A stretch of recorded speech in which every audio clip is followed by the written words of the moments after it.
Boa noite, meus amigos. Estamos de volta com o Espaço Entrevistas da Liga de Escritores, Ilustradores e Autores de Juiz de Fora. Essa entrevista acontece com autores nacionais toda sexta-feira às 19h30. O objetivo da Leia JF é divulgar o autor da cidade, divulgar o autor nacional.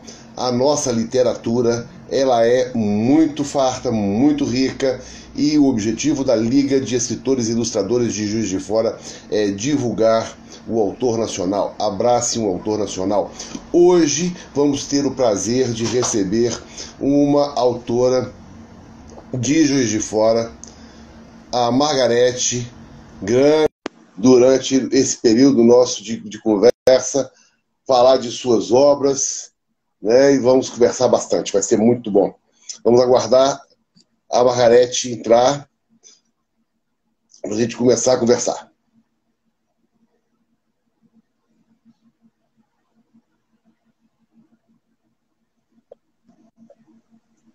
E aí está a Margarete, que prazer te ver, Margarete. Boa noite. Boa noite, Arthur. Tá me ouvindo bem? Tudo ótimo. Tudo Achei bem? até que você não estava da chuva. Verdade. Tava com medo de chover. Não é, velho? Agora, a chuva agora não faz mais problema, né? Vou começar agradecendo, tá? É um prazer estar aqui com você. O prazer é meu, ué. Esse espaço é seu, claro, sempre, né? Como eu falei, Margarete, a gente está fazendo essa entrevista na sexta-feira, tá certo? Com o intuito de divulgar um autor, né, que vem conversar comigo aqui. E hoje eu terei o prazer de conversar com você, que acabou de lançar um livro, né? Participei do seu lançamento, metade só porque eu estava de plantão, mas foi muito, muito legal, gostei muito. Obrigada. Eu lancei o Galinha Assada. É mais um livro Pois é, infantil. você lançou na quinta-feira. Quinta-feira é meu dia de plantão. Sim. Então Eu vi você entrando lá. eu assisti um pouquinho só, depois tive que sair, né? Já temos vários amigos nossos aqui, Marisélia já está aí, Wanda já está aí, Magda Cresce, todo mundo veio te ver. Obrigada, Importante, gente. né? E temos muitas pessoas também que não te conhecem ainda. Eu queria que você começasse contando pra gente, Margarete, quem é Margarete, né? Eu te conheço há tanto tempo já como professora, como escritora. Isso. Sou professora, né? Já para 35 anos que eu sou professora. Já me aposentei num cargo, né? Bom, estou na prefeitura, eu trabalho na Biblioteca Municipal Murilo Mendes com a coordenação de projetos de incentivo à leitura. Então, assim, eu sou escritora, contadora de história, a gente é quase tudo. Você também, né, Arthur? A gente anda nisso tudo o tempo todo, estamos sempre fazendo os projetos, e isso eu acho que é muito importante, né? Mas sou uma lutadora, como você, como minhas amigas, meus colegas. Eu acho que todo escritor, né, é um guerreiro num país de não leitores, num país onde é tão difícil publicar livros, porque é muito Sim. oneroso, principalmente. Então a gente é guerreiro mesmo. Eu acho que eu estou nessa fila aí também, bem lá atrás, mas eu estou. Não, nós estamos todos juntos, não tem ninguém na frente e ninguém atrás, não. Né? Nós estamos todos juntos, a dificuldade é a mesma para todo mundo. Né? Marisa acabou de entrar, Marisa Timpone. Você deu aula na Unipac ou continua dando aula na Unipac? Hein? Você deu aula... Eu me retirei em outubro do ano passado, está fazendo um ano, para tratamento oftalmológico, né? Estou com problema no olho, aí eu me retirei, pedi exoneração. Você dava aula de quê lá? Prefeitura, Unipac, hein? Você dava aula de quê? Leitura e produção de texto. Eu fiquei lá 18 anos, dando aula de leitura e produção de texto para todos os, inclusive de saúde, né? Muito legal, muito bom. Muito importante, para a área de saúde essa disciplina, porque tem muito aluno da área de saúde que não sabe escrever, não. É Sabe? verdade. É uma pena dizer isso. Infelizmente, né? São poucos alunos que estão chegando nas universidades ou saindo delas como leitor. A gente tem que trabalhar a leitura, apesar da escola, né? Além da escola, também não adianta só ler na escola e não se tornar um leitor. Arthur, eu costumo dizer que a escola ensina a ler, mas não forma leitores. E isso é Não. uma dificuldade muito grande que nós temos no país, né? Eu estava vendo isso hoje em dia, a escola não ensina mais a pessoa a interpretar um texto, né? A gente tinha uma sequência no português de análise sintática e não sei mais o que, mais um monte de coisa que a gente interpretava um texto. Hoje em dia as pessoas leem e de repente nem captam aquilo que leem. Tá tudo vindo muito pronto, né? Então, com toda a tecnologia que tem, com tudo pronto, com só o olhar e só o falar às vezes, então isso tá levando para esse caminho de facilidade da pessoa nem se ater aquilo que está vendo ou lendo. Então tá ficando mais difícil ainda, né? É uma leitura muito rasa e quando você vê, passou despercebido. A gente mesmo, às vezes, né, nas redes sociais, você digitando, quando você percebe, uma palavra mudou o conteúdo lá em cima, mesmo na leitura, a gente está tendo que ter mais cuidado. E não é todo mundo que está querendo ter esse cuidado, né? Então, fica difícil mesmo. As pessoas não estão se importando com isso. Elas escrevem de qualquer jeito, de qualquer maneira, e a Sim, comunicação foi feita, não interessa como é que escreveu, como é que falou, né? A verdade. maioria hoje, inclusive, manda mensagem de voz para poder nem escrever, né? Isso. Nem ler. Então é complicado, né? Mas voltando a Margarete, quando que você começou a se interessar por literatura? Eu acho que desde que eu comecei a dar aula, né? Então, Ah, porque eu dava muita história para as crianças. Eu comecei dando aula para a segunda série primária na época, né? Hoje, o terceiro ano. E eu passei por todas as séries. Eu trabalhei na escola normal, 22 anos lá, em nossa, que legal. escolas da prefeitura. Só lá foram 22 anos. Então, eu sempre gostei de contar histórias, de trabalhar textos, de leitura. E aí eu entrei mesmo na literatura, principalmente por conta da cultura popular, que eu gostava muito e gosto muito de Monteiro Lobato, e peguei o Saci ali, sabe? Peguei um Saci do Monteiro Lobato e comecei a estudar o Saci. Então, me tornei pesquisadora. Hoje eu sou uma sacióloga, uma especialista em Pois Saci. é. E tem Isso é muita uma gente coisa que eu ia do falar. Saci, sabia? É grande o Hã? número de sociólogos no Brasil já. Tem vários grupos de pesquisa, tem o Saci, tem observadores de Saci, tem colecionadores de Saci. O Sesc Taubaté vai abrir uma exposição do Saci interessantíssima, eu acho que é imperdível. Dá para ver pelo Instagram, vocês podem pesquisar lá. A gente tem coisas maravilhosas, tem uma sacioteca, tem, sabe, tem um laboratório de pesquisa sobre o Saci. Olha, é muita coisa o Saci, tem muita coisa para se falar sobre ele, se estudar sobre ele. A gente pensa que já acabou tudo, não. Tem muita coisa, muita coisa. E as pessoas, cada um tem a sua visão em cima do Saci, né? Eu te falei a respeito daquele meu amigo de São Paulo que fez o Marcos de Brito, que fez o Escravo de Capela, então ele coloca uma coisa mais de terror na formação do Saci, um livro muito, muito bom, né?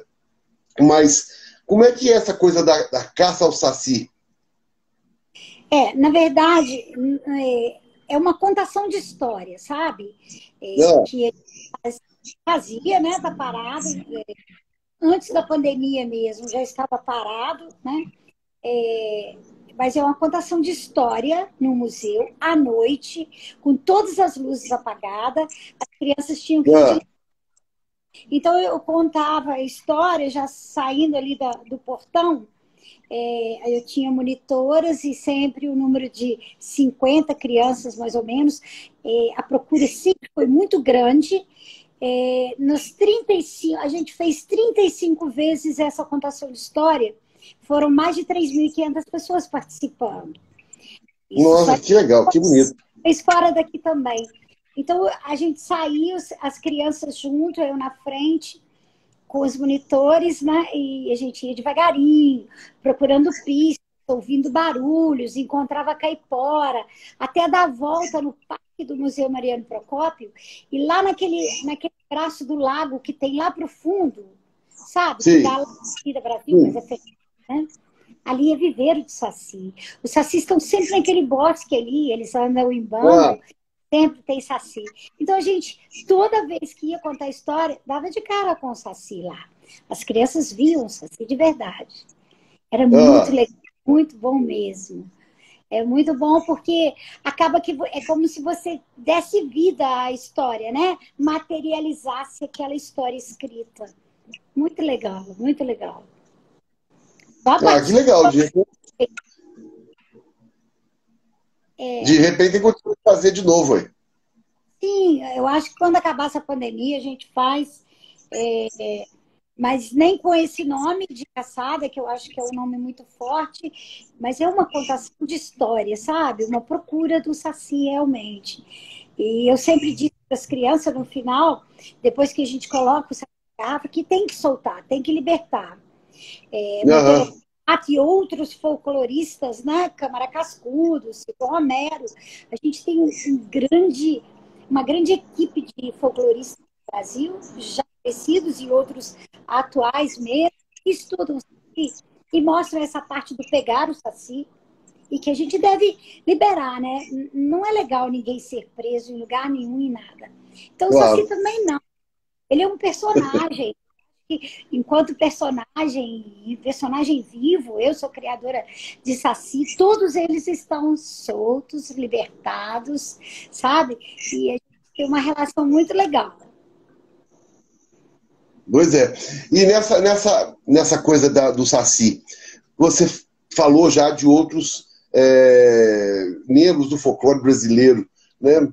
Mais algum interesse em folclore, algum outro específico, não?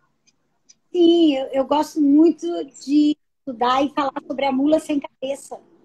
Eu acho que todos os mitos, né, todas as lendas, elas partem de um fato histórico, né? Assim como parte da história do Saci, eu acho que a mula sem cabeça também, ela surge numa época em que as famílias, principalmente as famílias que tinham condições de todo final de semana ir à missa e levar seus filhos, aquelas famílias que conseguiam mandar um filho para estudar medicina, o outro para ser advogado em Coimbra, um sempre era escolhido para ser padre. E muitas vezes esses iam a contragosto. E as mulheres, né, lembrando que no início da colonização do Brasil, eu estou falando nesse tempo aí do Brasil colonial, as famílias eram muito e muitas meninas, filhas, mulheres também. E as mulheres não podiam estudar, não tinha nada, não tinha nem escola, nem nada. O que ela fazia? Ela podia ser dona de casa, né? Às vezes a tocar piano, a bordar. E final de semana o passeio era ir à missa, né? Então eles iam para a missa e chegavam lá, aquelas adolescentes, todas elas lindíssimas, entrava na igreja, olhava para o altar, o que elas viam? Aqueles padres também, aqueles aprendizes de padres que estavam ali, também jovens, e aí tinha aquela troca de hormônio, né? É nessa hora que surge a mula sem cabeça, porque os pais desesperados, principalmente as mães, falavam: minha filha, pelo amor de Deus, não olha para aquele padre, você vira mula sem cabeça. Eu sei que a história é cheia de mula sem cabeça, tanto de menino quanto das meninas, né? Porque não dava pra assistir, não. Teve muito namoro por aí. Então, Sabe, todas as lendas, se você procurar e pesquisar, ela tem esse fundo histórico, essa origem histórica, né? É. Eu acho isso muito, muito legal, porque a gente tem realmente a comprovação de onde surgiu né, a crendice popular que criou esse mito todo, né? E eu gosto muito, acho muito legal. A mula sem cabeça é a mulher que namorou o padre. Só que não era só a mulher, né? Era o padre Ah. também. Então tem cheio de mulo sem cabeça por aí. E a gente nem acontece, né? Que historicamente a mulher sempre ficou aí, né? O homem sempre podia tudo. Essa é a história que a gente conhece. Então isso Claro. Né? Essa história da mulher ser sempre a submissa, a que não fazia nada, que não podia fazer, né? Que está começando, acho que está se libertando, mas ainda não chegou a 100%, né? Hoje em dia a gente ainda tem muita opressão contra a mulher. Sim, temos que lutar sempre, né? É, É difícil. é muita violência e muita opressão ainda, né? Sim. Muita dificuldade isso. Infelizmente. Pois é, muita coisa. Hoje em dia a gente vê muito na internet, vê muito. O tempo inteiro a gente está ligado, vendo coisas absurdas no mundo inteiro, né? Mas acho que vai chegar num ponto de resolver muitas mais coisas. Né? A gente já conseguiu muita coisa. Temos que ficar conseguir mais. Com certeza, com certeza.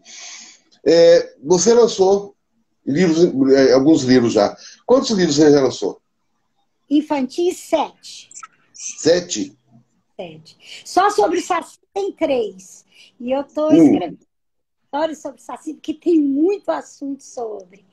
Então, eu tenho tem eles aqui, deixa eu só mostrar cá. Bom, o Pé de Saci, o Dossiê Saci, que é essa edição artesanal, né?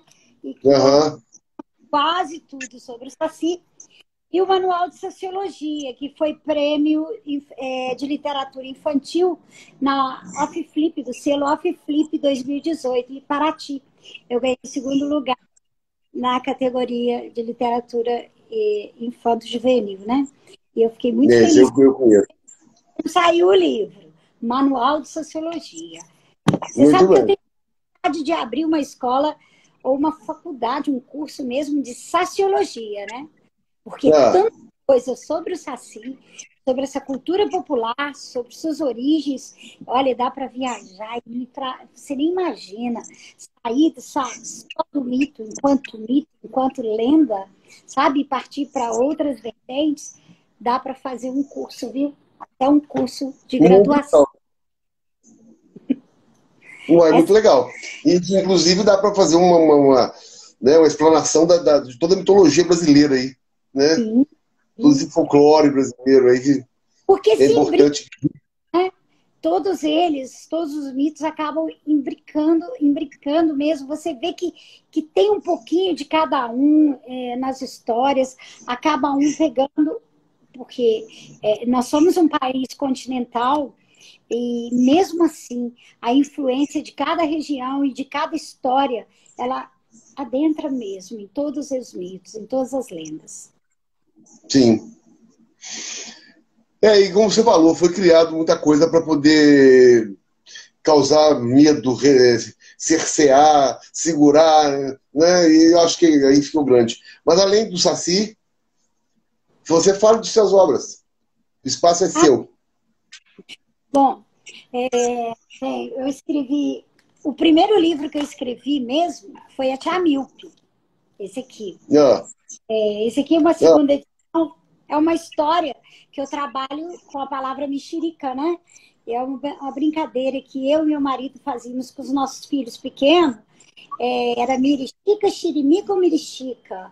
E aí a gente mudava as sílabas de várias palavras, principalmente de frutas, né? E fazíamos essa brincadeira. Muito interessante. Eu escrevi a história. Essa história foi escrita em 1996. E eu mandei para um concurso da União Brasileira de Escritores e eu recebi um prêmio por ela. E fui receber esse prêmio na Academia Brasileira de Letras. Na época, foi muito chique. E sabe como você como escritor, você sabe como é que é a gente conhecer outros escritores, principalmente, né, grandes escritores, grandes nomes nacionais, a gente fica Uhum. é, é muito legal isso. E você acaba entrando nesse mundo, porque eu acho que entra no sangue, né? Arthur, entra no sangue. A gente fica gostando muito. É, as Sim. histórias levam a gente para esse mundo, né? É um mundo encantado. E depois eu parti para o Fantasma na Árvore.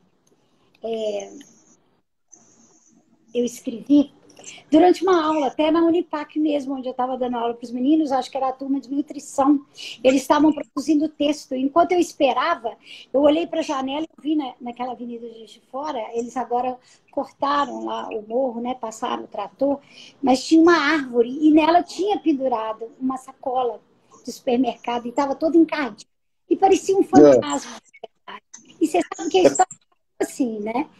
Claro que eu levei uns 3 anos para burilar, para enxugar, para fazer um texto mais poético, porque eu acho que a gente pensa nisso, né? Na qualidade do texto. Eu tenho muito medo de liberar um texto para virar livro que ele não tenha revisto várias vezes, pensado várias vezes, olhado com atenção para ver se realmente é uma literatura. Porque nem toda história que a gente conta é literatura, né? É, Sim. contar o fato normal, a gente tem que ter esse poético para poder fazer uma literatura, principalmente infantil. E aí saiu o Fantasma. Demorou um pouco. A Galinha Assada demorou mais, porque, na verdade, é porque eu custei a pegar nela. A gente tem tanta história na gaveta, É. sai da gaveta. E aí você vai tirando aos poucos. A Galinha Assada saiu do forno agora, mas ela também foi o quê? Eu escrevi ela em 2006, na época do Festlê, eu lembro, numa tarde Não, de mormaço, hein? E aí demorou esse tempo todo. Falei não. assim, Então ficou bem assada. ficou super assada. E olha que eu mexi ela muito, viu? Eu cortei, ela era maior, a gente vai cortando. Ah, isso aqui é desnecessário, não vai interessar, tá chato. Eu procuro ter esse olhar. Eu acho que você também tem, e os escritores que a gente conhece, colegas aqui de Juiz de Fora, e Juiz de Fora é um celeiro de grandes autores, todos eles, né? Principalmente infantis. A gente tem uma turma maravilhosa, muito boa. No próprio Leia, os autores que estão lá são ótimos, excelentes. Então, Sim. porque a gente tem esse cuidado, porque todos têm esse cuidado. Eu acho que a gente tem que ter mesmo. Ler para o colega, pedir alguém para ler, para ser crítico mesmo e analisar, ver como é que está, para a gente não ter um trabalho de qualidade. Com certeza, eu acho importante isso. Essa coisa que você citou aí de ter alguém para ler, eu acho super importante. A gente sempre tem que ter um amigo que não seja para adoçar aquilo que a gente escreve, mas para realmente criticar Sim, aquilo que a gente escreve, né? Que é o nosso leitor beta, né? sim, para falar a verdade, né? Mas isso aqui não tá legal, não. Entendeu? E essa coisa que você falou mesmo, a gente tem que burilar aquilo que escreveu. Muitas das vezes a gente escreve num afã de escrever, ele deu uma ideia, você escreve, escreve, escreve, escreve, escreve. Nossa, que lindo! Dá um tempinho e lê de novo. Né? E começa. Descobre repetições, descobre uma palavra que não se encaixou bem, poderia ser outra. Quanto mais a gente lê, mais a gente descobre. E aí até sair o produto pronto e falar, agora tá bom. É como se estivesse assando mesmo, né? Tá? A Sim. gente passa a descansar. Deixa a história descansar. Eu acho história infantil um negócio muito, muito legal e muito difícil de fazer. Né? Já falei várias vezes isso com o pessoal da lei, inclusive com a Marisela semana passada. Né? Eu acho que você tem que fazer uma história que agrade muito a criança, né? E ao mesmo tempo tem que ser um negócio assim que não agrida essa criança. Né? Então eu acho uma dificuldade muito grande de escrever para criança. E eu acho fantástico isso. Gosto de ver contação de história. Sim. É porque é o que toca a infância, né? Por exemplo, você deve ter uma história da sua infância que te chamou atenção, fez chorar. Eu me lembro de uma poesia, Onde a Flor, no meu segundo ano primário, e que toda vez que eu lia, está no livro As Mais Belas Histórias, da Lúcia Caça-Santa, toda vez que eu lia, eu chorava. Eu chorava. Hoje eu tenho esse livro e eu leio essa poesia e eu fico triste pensando como eu chorei de pena da flor indo embora na fonte. Eu acho que toda criança acaba... Por que se liga? É tão importante as histórias na vida da criança.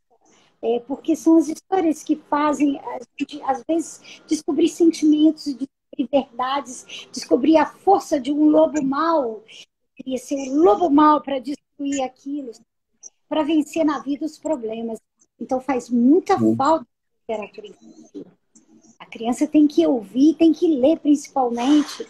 É por isso que muitas vezes ela repete a mesma história. Conta de novo, mesmo o bebê, aquele que não lê ainda, né? Conta de novo, conta de novo.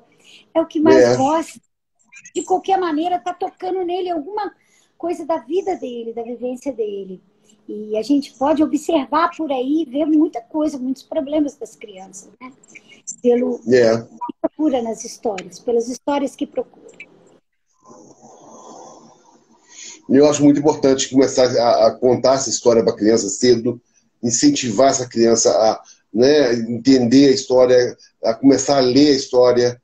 Eu acho que é assim que começa a desenvolver um leitor, se não um escritor, né? Sim. Eu acho importantíssimo para a criança essa coisa da história, de ler, insistir, tirar da televisão, tirar do joguinho do celular, e vamos ouvir uma história, vamos ler um livro, né? Vamos correr com as histórias, né? A biblioteca, a gente tem o projeto Escola de Escritores já há 7 anos, paramos agora por conta da pandemia, mas é um projeto que trabalha só histórias mesmo e escrita. E busca, eu tento o lúdico de todas as histórias.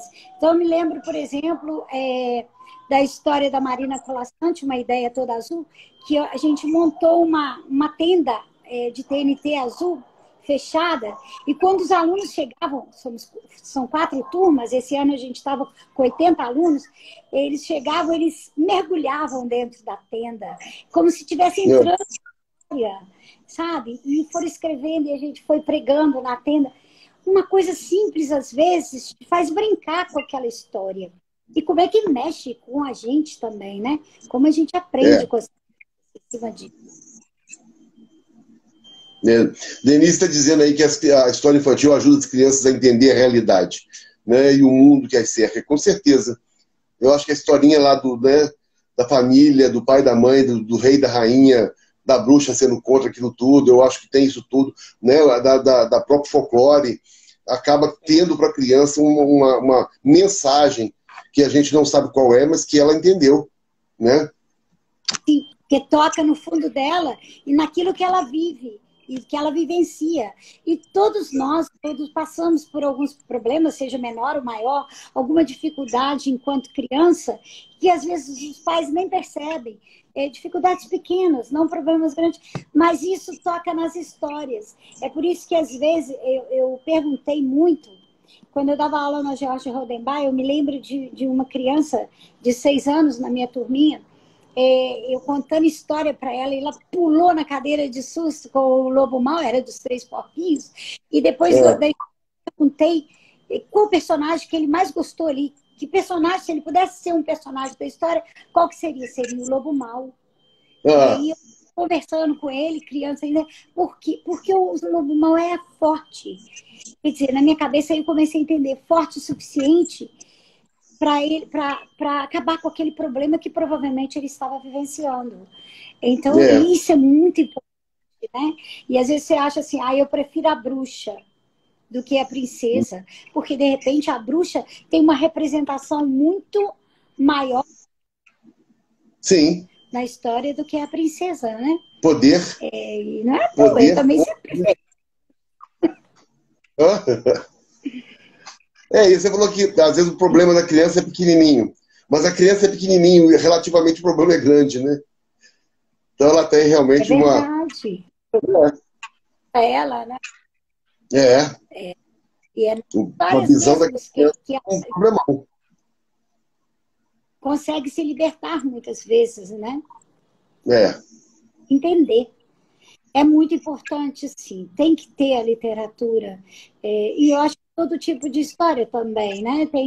A gente sabe que tem pessoas que não gostam de determinadas histórias, determinados personagens, como as bruxas, por exemplo. Vem dia sim. 31, Dia das Bruxas, o Halloween. Mas aqui no Brasil já é oficialmente, por lei, o Dia Nacional do Saci, 31 de outubro, para contrapor o Halloween. Mas nem por isso deixa de se falar em bruxas, né? Eu Sim. contei, eu contei eu gravei uma história para dia 31 para o Museu Mariano Procópio, a Cavalgada das Bruxas. E É. interessante, gente, as bruxas ainda povoam o nosso imaginário. Não aquela bruxa feia de narigão com a verruga. Hoje as bruxas são requintadas, são Sim, lindíssimas, né? Usam salto sim. alto, saradonas e conseguem coisas do arco da velha. Então, assim, no nosso imaginário é tudo de bom. Eu prefiro as bruxas atuais do que as bruxas de nariz e verruga. Com certeza, eu acho que as bruxas atuais são muito mais bonitas, mais chiques, mais poderosas. Não precisa Com nem de certeza. poder para fazer algumas Eu, coisas. eu acabei agora, nessa quarentena, de escrever o meu livro O Vampiro Douglas, que é o vampiro de Juiz de Fora, né? E no livro tem o Concílio das Bruxas lá, são 5, 6 bruxas, né? E essas 6 bruxas de Juiz de Fora, elas são pessoas da alta sociedade de Juiz de Fora. São empresárias, são donas de grandes fortunas, eles são bruxas. Isso, pois é.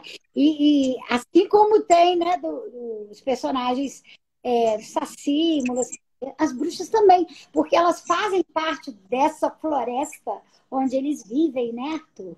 Elas estão Sim, lá, invisíveis, com vassoura ou não, hoje não usa vassoura, né? Elas estão de aspirador, quando usam um aspirador de pó, mas não com precisa, certeza. nem limpam mais nada, não. São bruxas Pois é. moderníssimas. Ai, é, muito legal essa coisa. Eu acho que essa fantasia, né, eu durante algum tempo escrevi alguma coisa mais psicológica, alguns dramas, mas eu descobri depois a fantasia, eu gosto muito dessa coisa da fantasia. Né? Criar meus vampiros, minhas bruxas, sabe?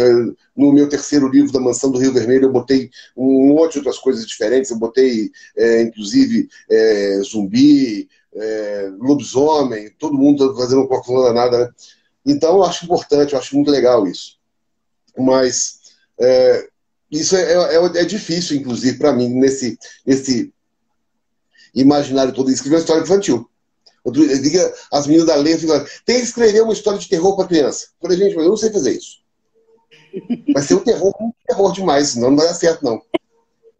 É, é muito terror, né? É, Dá sim, tá? Aquele texto que você mandou, questionando se era literatura infantil, se era uma história infantil, com certeza.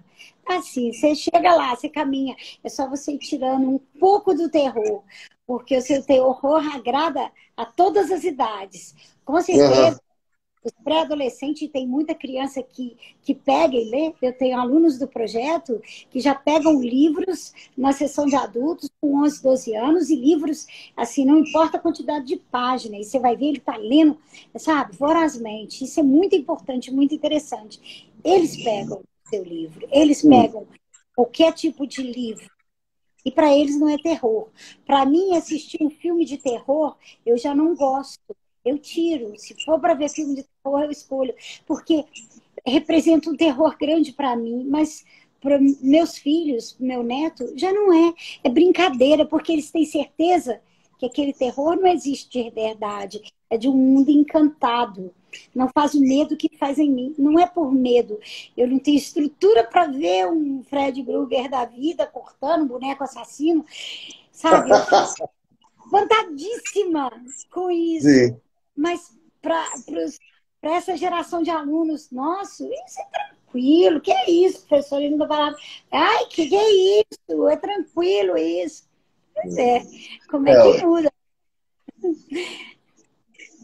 Eu conversei com Mas, dois escritores de terror aqui, o Oscar Nestares e o Marcos de Brito, e a gente estava falando quase que a mesma coisa, né? Do medo que a gente tinha do terror. sim, O medo que tinha de alguns elementos, alguma coisa diferente. E depois que a gente passou a escrever terror, esse medo acabou. sim, legal, legal. Porque eu acho que o medo hoje que nós adultos temos é o medo real, né? O medo do assalto, do sequestro, de Sim, sair da rua e de um acidente, ser atacado por alguém, né, que está fora de si. Esse medo real, isso amedronta de verdade. Então, infelizmente, é o medo que está pegando a gente. Não é. E quando é. eu escrevi a minha dissertação de mestrado, Mitos e Medos no Imaginário Infantil, eu me lembro que na avaliação da banca, o professor Luiz Trinta, grande professor, querido, ele me falou que ele tinha lido aquele trabalho Sem Medo, e ele me comentou isso, né? Que o Hum. medo hoje, o medo que a gente tem hoje é esse medo real. Não é mais o medo das histórias, né? Do encantado. A gente sabe reconhecer bem, as crianças sabem reconhecer bem e diferenciar bem esse encantado. Então, elas não ficam com esse medo. O meu netinho de 2 anos e 3 meses, quando diz medo na história, quando É. está escuro, noite, medo, ele agarra na gente e continua vendo. Eu acho que quando eu era criança, eu não continuava vendo, não. Eu ficava com medo. Como é que as gerações mudaram, né? Eles são mais fortes, mais perto e sabem reconhecer o que é medo. Ah, não é medo nenhum, que bobagem. Eu acho que eu chorava. É uma geração que a gente tinha medo do encantado. Não tenho mais. Perdi isso com o Saci, com certeza. Eu acho que a coisa também era mostrada de uma forma mais, não sei, não era intensa, era mais obscura mesmo para a figura do demônio em toda a história, por exemplo, era um negócio que ele veio para não é matar todo mundo, destruir tudo e te levar para o inferno. Né? Um negócio assim terrível. E a gente, não é que ele deixou de existir, né? Mas a apresentação hoje acho que é mais leve. É, eu acho que eram histórias para educar, mas não educar ensinando. Era mais para bitolar e deixar com medo mesmo, né? Para não fazer. Não faça isso, que senão acontece isso. É a história do bicho-papão, né? O velho do Sim, saco. Ó, se no começo você fizer isso, o bicho-papão vai te pegar, o velho do saco vai te levar. Que hoje em dia a gente nem fala mais essas coisas com as crianças. E era muito feia as coisas. A bruxa era feia. Hoje a bruxa, é, nossa. As bruxas da biblioteca, quando elas vão contar a história, você sabe disso, você já participou há alguns anos sim. do projeto lá na biblioteca. São lindíssimos. O bruxo, o feiticeiro é magnífico. Então, são coisas assim de deixar, uau, de boca aberta, né? Que maravilha. Sim. Maravilha. Igual aquela noite das bruxas em Rio Novo, que foi maravilhosa. Foi mesmo. E a gente foi para a praça e você viu, as crianças não ficaram com medo. Elas deliraram assim, absorveram aquilo tudo e gostaram demais. Como curtiram aquilo, né? Sem Foi medo. muito bom. Foi Foi muito muito bom, bom realmente. em Rio Novo. Para assistir, É, quem foi sabe, muito né? legal. Hã? Foi sim, foi muito boa. Pois é. E esse ano, com a pandemia, nós não tivemos muita coisa, né? Não, Não tivemos né? quase nada. É uma E pena, né? teve uma feira que aconteceu ao vivo, a Fliba, Ah, é? a Feira da Barra da Tijuca. E mesmo assim, o Ibope foi baixíssimo. Todo mundo com medo de ir num negócio desse. Né? Tanto que ia ser 3 dias, acabou sendo 2 só. Eu acho que ano que vem, se isso acabar, nós temos muita coisa para fazer, né, Marante? Temos sim. Nossa, demais, demais. Aí tem que ir à forra, né? Fazer dobrado.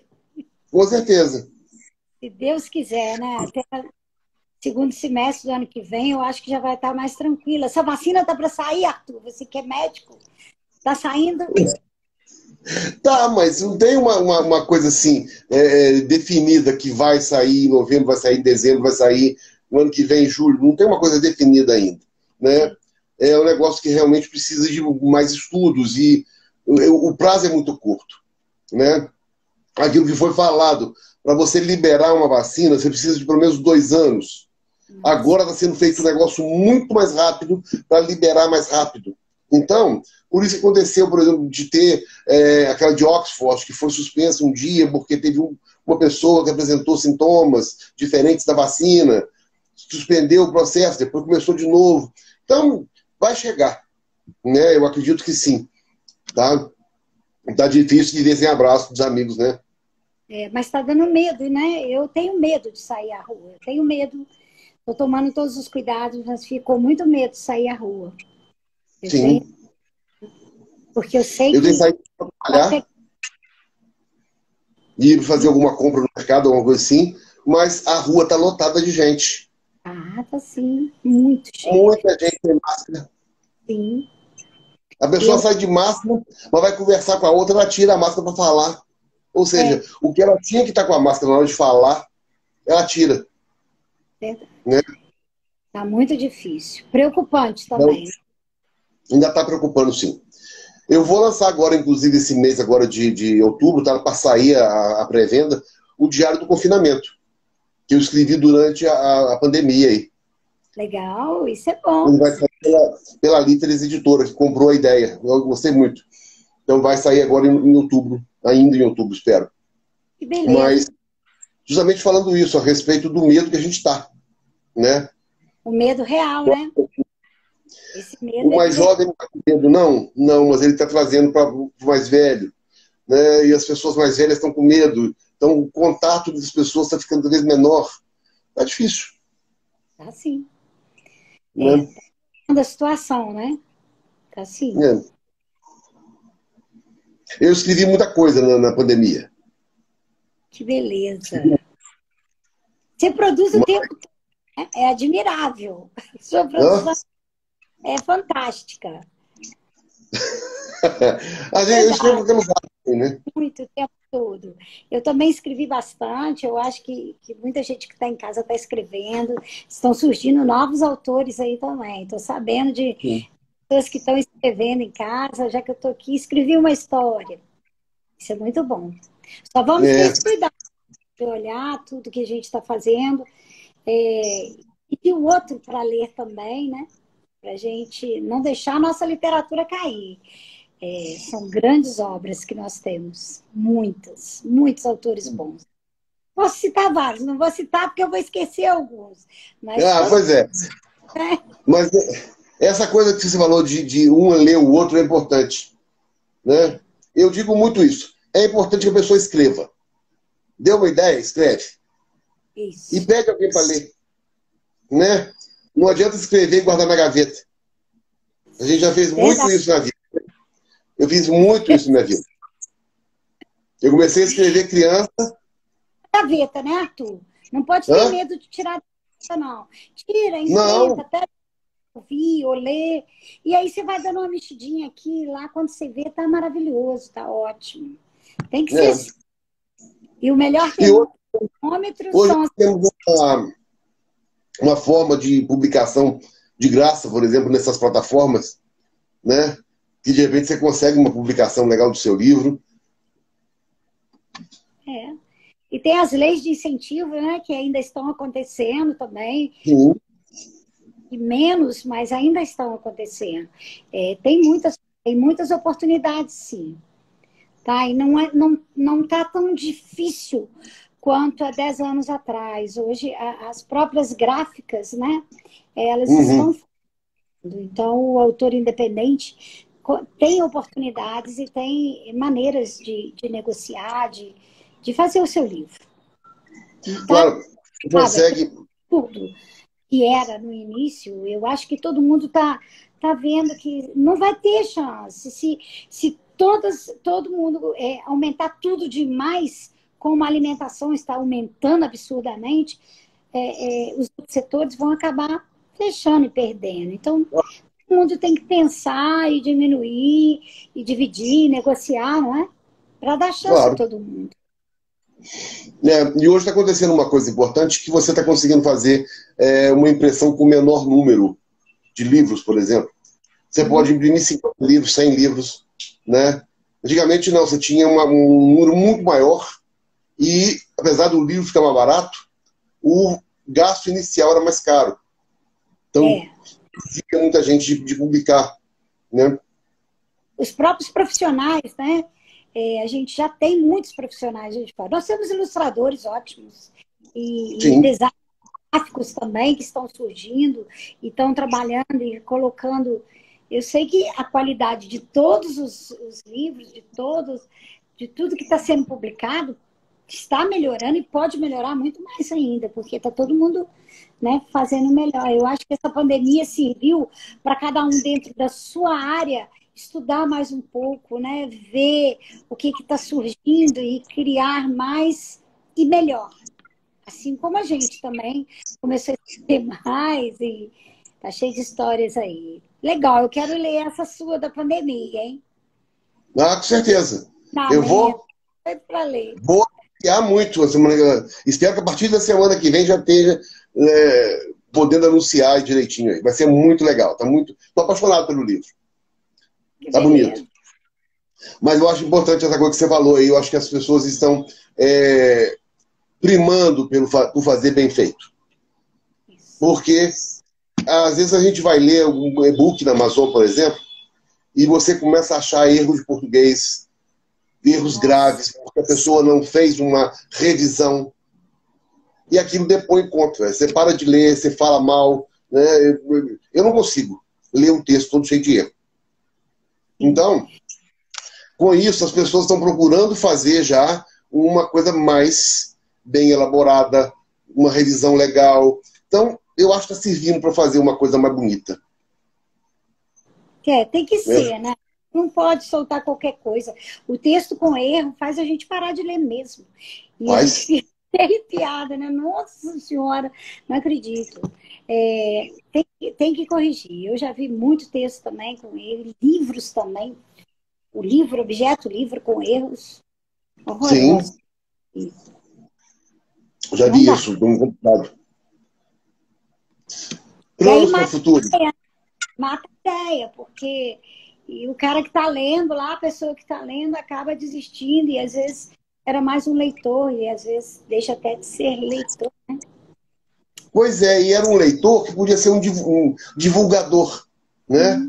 Porque, por exemplo, quando termino de ler uma história que eu gostei muito, hoje em dia é mais fácil, eu ligo para o autor, mando mensagem para o autor e divulgo na minha rede social o máximo que eu posso. Eu faço resenha no blog e divulgo bastante. Se o negócio é ruim, né, você para, você não passa para frente. Então, verdade. Você fica com medo até de falar, né? De comentar. Não dá. Eu acho que pensar nisso, né? E ter esse cuidado. A gente está cheio de revisores bons, ótimos revisores. E, em compensação, estamos cheios de gente continua escrevendo muito errado. E às vezes, nós mesmos não vemos o erro na própria página, a repetição na própria página. Tem que ter um olhar diferenciado, tem que ter uma terceira pessoa, uma segunda pessoa para ler mesmo. Às vezes você não muito, o cérebro acostuma com o texto e você não percebe. E outra pessoa lê e vê, está repetido na mesma frase. Então, o português é uma língua riquíssima, né? Por isso tão difícil. Mas ela é uma língua riquíssima. E ela merece esse cuidado. Claro. O próprio Monteiro Lobato disse a respeito de erro, né? Que quando você produz o seu texto, os erros se escondem. Né? Mas na hora que você vai apresentá-lo, são os primeiros que pulam na frente, né? São os primeiros que aparecem. Então, a gente tem que ter esse cuidado muito grande. Demais. E a gente passa uma vergonha, né? Não pode. Com certeza. Isso é muito... E não é fácil escrever, né, Arthur? Escrever uma história, colocar a ideia no papel, é um parto mesmo. Não é fácil, não. Às vezes você pensa, nossa, vou escrever, a história é ótima. E para começar? Vou começar aqui. E às vezes você começa, aí vai embora. E quando você termina, você troca o começo, vamos mudar tudo. Porque não é fácil escrever. Não é muito fácil. Bem, Tem gente que tem um método para escrever, tem gente que não tem método para escrever, tem gente que escreve todo dia, tem gente que não escreve todo dia. Né? Como é que você faz? eu me lembro, Mário Quintana, quando eu estive em Porto Alegre, lá no quarto do hotel, onde, né, ele viveu os últimos dias, o hotel abriu a parede, pôs um vidro, e o quarto está do jeito que ele saiu, no dia, né, que ele saiu. De escrever. E os papéis embolados, sabe? As folhas de papéis jogadas assim, emboladas. E muito interessante. Você fala, poxa, grande poeta, grande autor. Todos eles também, não é? Todo dia que todos os grandes autores escrevem as melhores coisas do mundo. Eu acho que eles também testam. Ih, não deu certo, não gostei. A massa, fora, todo mundo. Isso é natural do ser humano, não é? Claro. E é Tem muito que legal isso. esperar o que escreve e poder lançar o melhor, né? Eu acho que os grandes foram isso, e eu gosto muito, muito mesmo. Eu gosto demais de Guimarães Rosa, e eu vejo nesse caminho Manuel de Barros, e aí Ariano Suassuna, se vê grandes cabeças pensantes, né? Nesse Sim. Brasil tão cheio de dificuldade, e uma pessoa tão simples como eles, as pessoas tão simples, né? Como Manuel de Barros, por exemplo. Nossa, gente, que fazedor de palavras, né? Que É. inventor de palavras e de magia, de poesia. É uma coisa fora de série. Quem nunca leu tem que ler. A Tem gente que- tá acabando com isso, com Guimarães Eu tô, Rosa. eu tô fazendo o projeto Poesia Brasileira todo domingo, né? Então eu tô conhecendo muita da vida do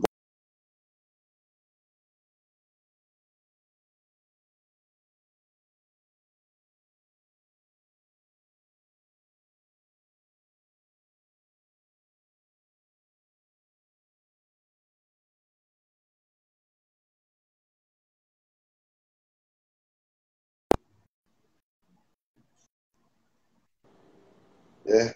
Eu Voltou. acho que sim. Não sei se você me ouviu eu falar que grandes nomes que passaram por umas vidas bem difíceis, né? Como Manuel de Barros mesmo, a Cora Coralina, né? A própria Clarice Lispector, que teve uma vida bem cheia de problemas, né? Isso é um negócio importante. E peneiraram para poder dar para a gente o melhor deles. Sim, verdade. E aí, se voltar mais no tempo, a gente vai ver Castro Alves e vai ver toda aquela, né, gama de autores que vieram, e eu costumava dizer, comparar, não comparar, mas falar, olha como eles morreram jovens, né? Castro Sim, Alves, Azusa, e você vai vendo nessa leva Renato Russo, é, grandes boêmios, né, da boemia brasileira, e que foram embora tão cedo, né? Deixaram um grande legado. E aí eu fico imaginando se eles estivessem aí ainda, como seria? Será que a claro. gente conseguiria escrever por tantos anos, até tantos anos, né? Porque foram vidas atribuladíssimas, né? A Sim. própria na, na interpretação musical. Então, a gente tem no Brasil muitos, mas muitos mesmo, que valem a pena serem ouvidos, serem lidos, e a Claro. gente né, nessa vida, nessa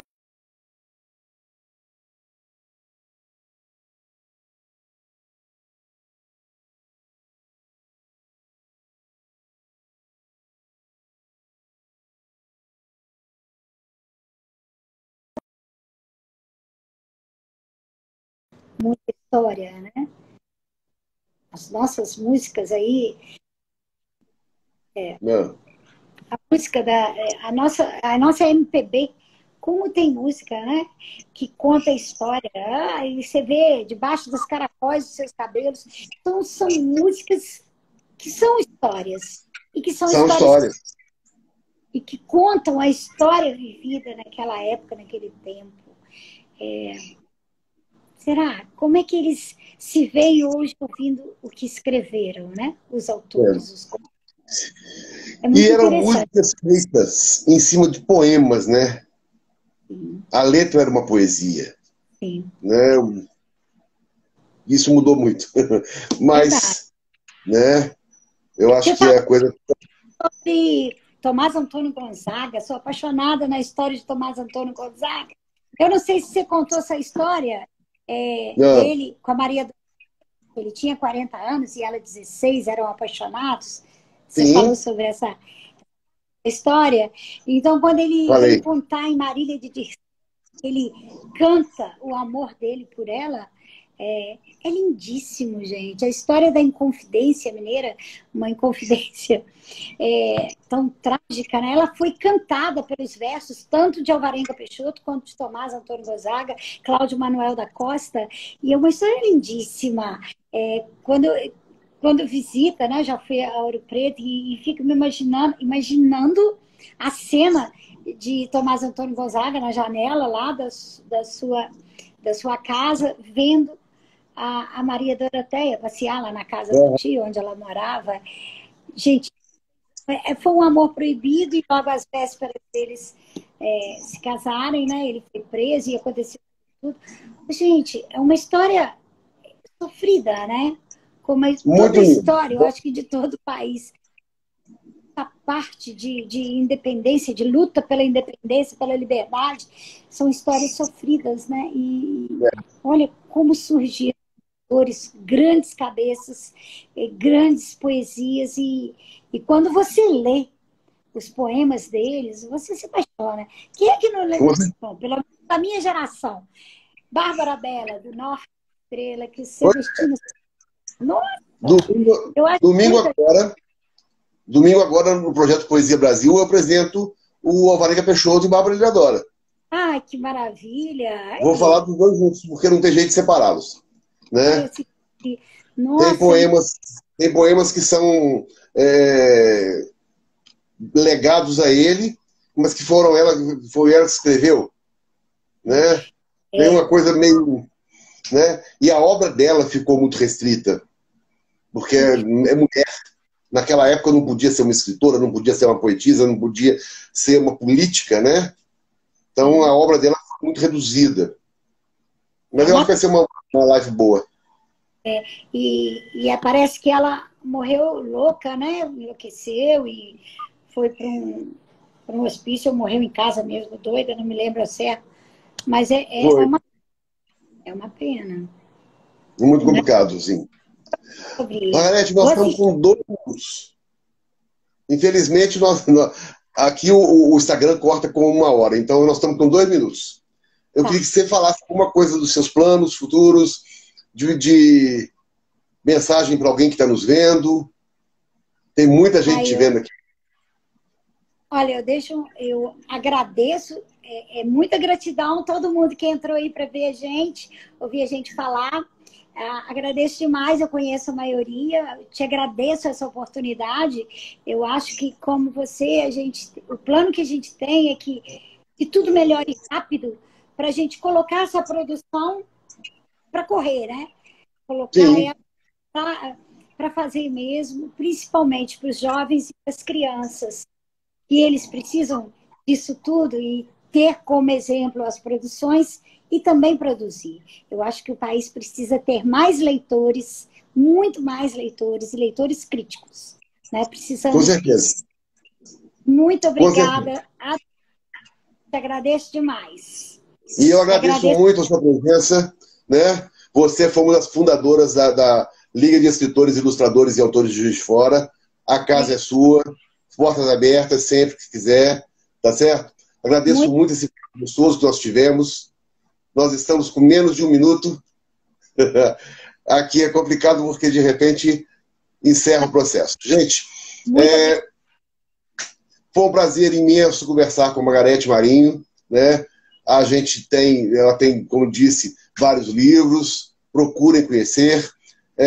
Esse espaço está justamente para divulgar o autor de Juiz de Fora, o autor nacional. Agradeço muito a presença de todos Até sexta-feira que vem, às 19h30, nesse mesmo canal.